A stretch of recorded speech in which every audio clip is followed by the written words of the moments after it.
والسلام ارشاد فرماتے ہیں کہ جو شخص مجھے دو چیزوں کی ضمانت دے دے، اپنے نفس کی جس سے وہ شہوانی خواہشات پوری کرتا ہے جو اس کی دو ٹانگوں کے درمیان اللہ نے رکھا ہے، اور ایک اپنی زبان کی،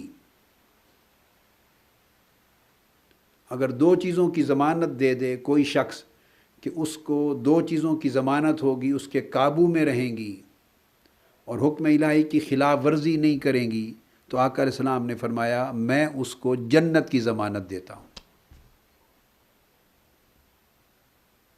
اور آپ اندازہ کریں کہ ان دو چیزوں کا ذکر کرتے ہوئے پہلا ذکر زبان کا کیا ہے،